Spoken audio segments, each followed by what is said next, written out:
Good morning, E-Town. This is Dr. Eric Witherspoon, Superintendent of wonderful ETHS, and we're going to try to broadcast some information to you this morning and to give you a little better understanding of what is going on during this pandemic. But for any of you who are tuning in, we thank you, and we're going to do our best to be informative. And I'm joined by... Hello, I'm Marcus Campbell. Good morning, E-Town. I serve as Assistant Superintendent and Principal here at ETHS. And as Dr. Witherspoon mentioned, we're going to try to get some information to you this morning. But this is a first where we have been able to address all of our students, our parents and guardians, as well as our staff in one setting. So thank you for your patience as we figure this out and get this information to you. But this is the first time for E-Town for us to be able to do this. So I'm going to just say a few introductory remarks. Dr. Campbell has several things to just kind of run through with you so that we can get some information to you. And then I'll come back at the end and I have some other thoughts and remarks that I'd like to share with you as we all face and deal with the challenges that we have right now. So first of all, let me just say, we're dealing with a constantly changing environment. And I say we're, meaning ETHS. I know all of you are. I know that our entire nation is. But here at ETHS, it's no different for us. It's very fluid. Information keeps changing constantly. We are constantly getting new and updated directions. We're constantly finding out that things have changed. And so as we even give you the information we have today, just know it's current as of now. But I want to begin by thanking everybody because students, parents, faculty and staff here at ETHS, you have all been stepping up. It's really remarkable and it's really fortunate that everybody is giving it their best. And because of that, even though everything is harder to accomplish and harder to do, it's happening. And you're going to hear some of that from Dr. Campbell.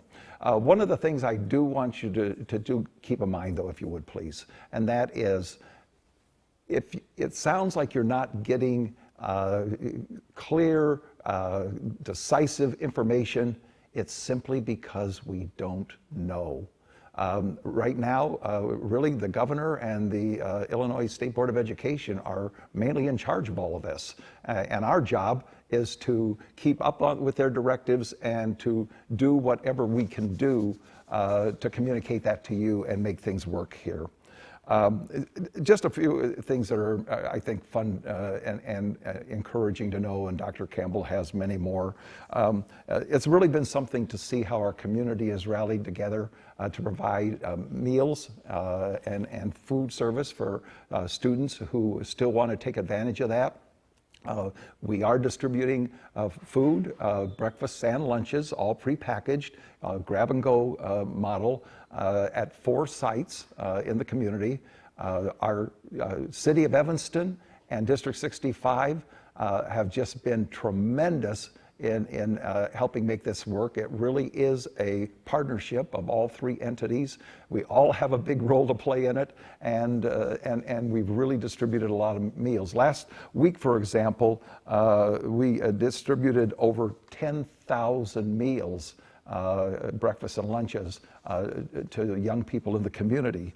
And we are going to be providing another 15,000 breakfasts and lunches to students who want to take advantage of it next week. So continue to keep in touch with that. I know many of you have taken advantage of it.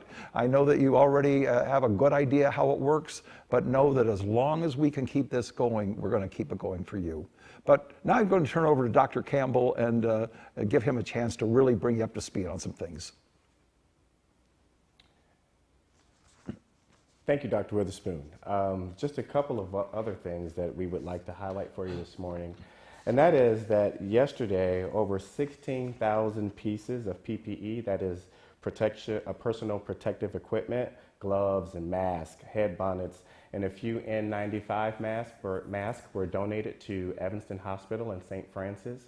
And I have to thank the science department and the operations department, some are here today, for gathering all of those pieces of equipment and donating them to our healthcare professionals, because it's been widely communicated in the media that there's been a need for this equipment. And so I really appreciate our science department and our operations department coming together and providing that for our people who are on the front line.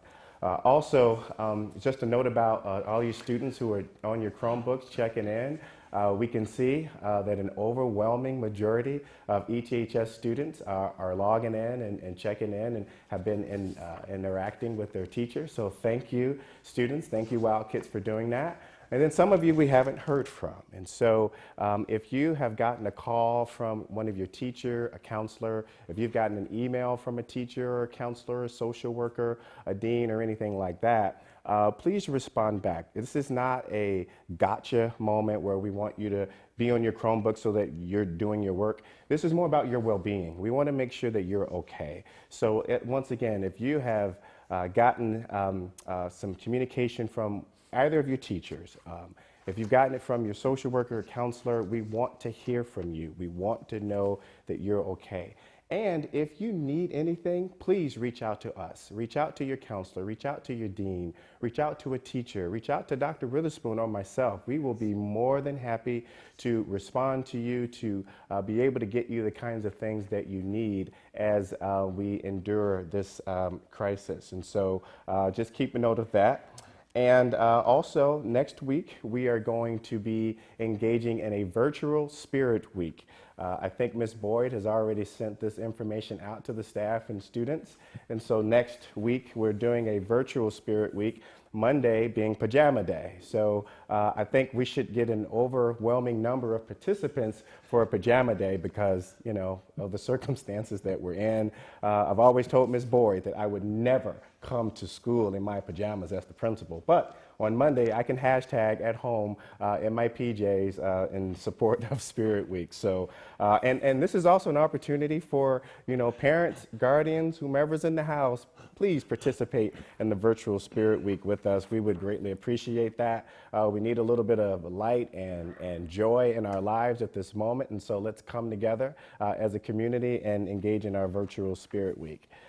Seniors.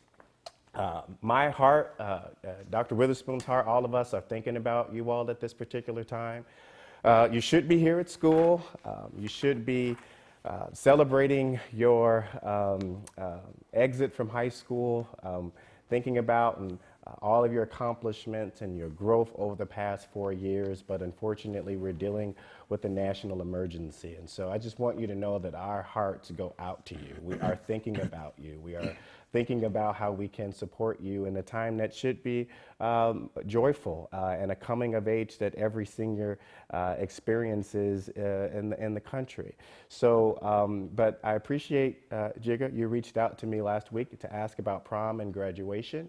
And so this is for all seniors. We have not made any determination about prom and graduation. That just hasn't been determined yet. We still have our reservation at Navy Pier.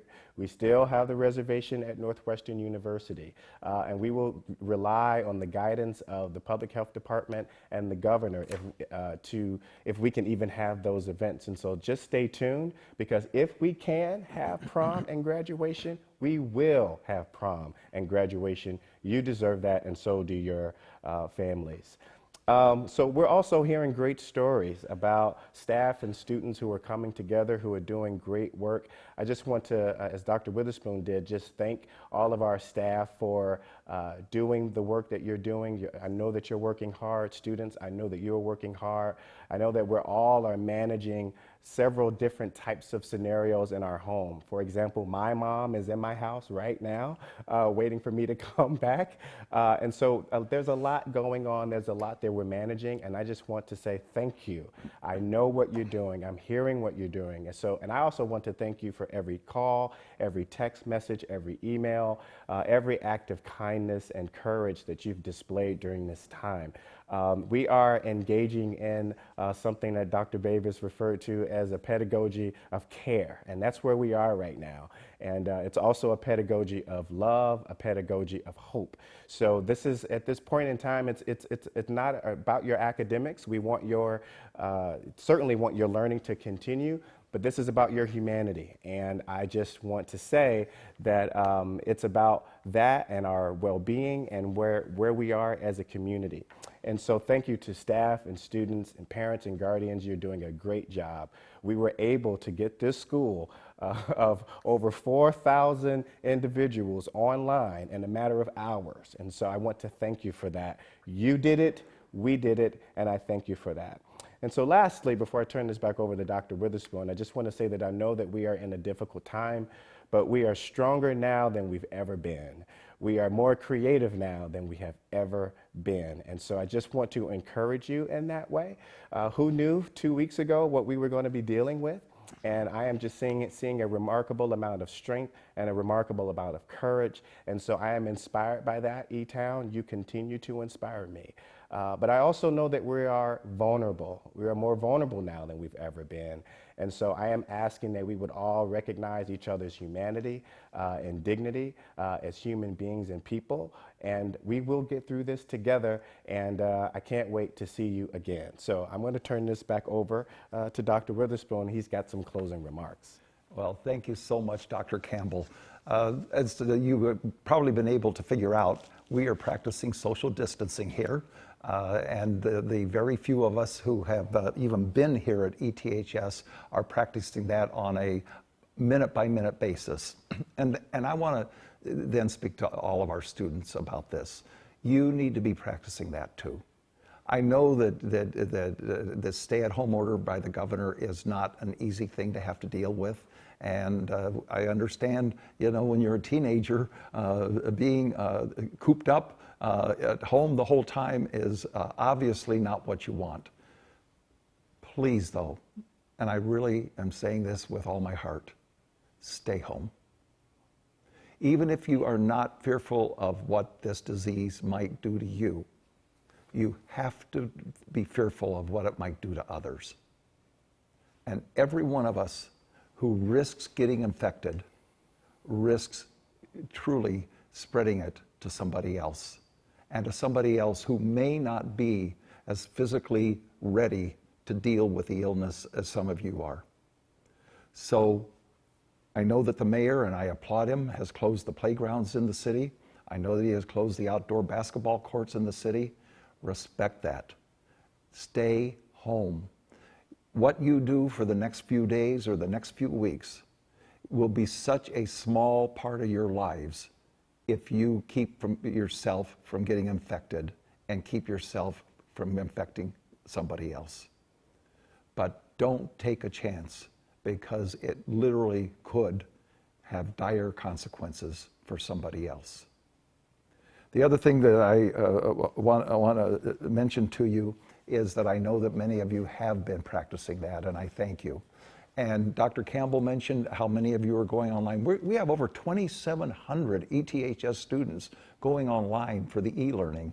And that's important, not only because we want to continue your learning, which is important to your lives, but because we want to keep you connected to ETHS.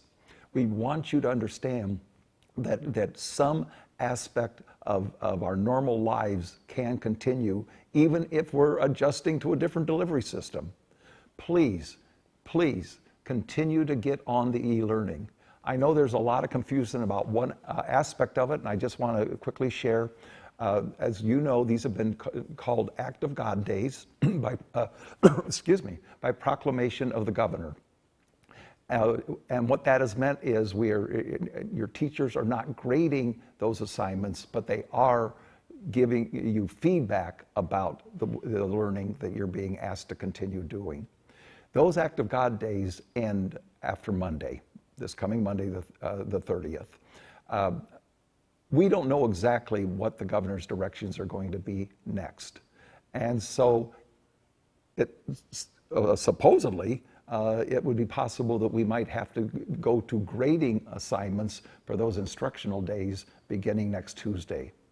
We really don't know that. And I'm guessing that we're going to get a very different kind of feedback and direction from the governor either today or certainly by Monday. But at the moment, we just need to roll with it. And either way, your education continues and you really need to be part of that. We are a family. I really want to make sure that all of you are totally understanding. You're part of the ETHS family. We care so much about each other. I have good news to report. Today at 4 o'clock marks the 14th day that we have been closed. And as of now, the Department of Public Health has not notified us that we have any adult or student from ETHS with a confirmed case of coronavirus. That doesn't give us a clean bill of health, but it certainly encourages us that we have made it through these 14 very important days where incubation occurs, and we have no reported incidents that we know of as of right now. Let's keep it up. Let's make sure that we are doing everything we can do to protect the people in this community and the people in our families that we love. And finally, I just want to remind you, you belong here. You belong in this school. You belong connected to this school. You belong connected to one another. You belong to something that is very, very important and I really believe vital to all of our lives. So make the best of it. Find ways to entertain yourselves. Find ways to enjoy this change of pace. For as difficult as it is to deal with a pandemic, it's also a time to just take a breath and reevaluate what's important in our own lives. Because I will continue to say it, it's a great day to be a wild kid.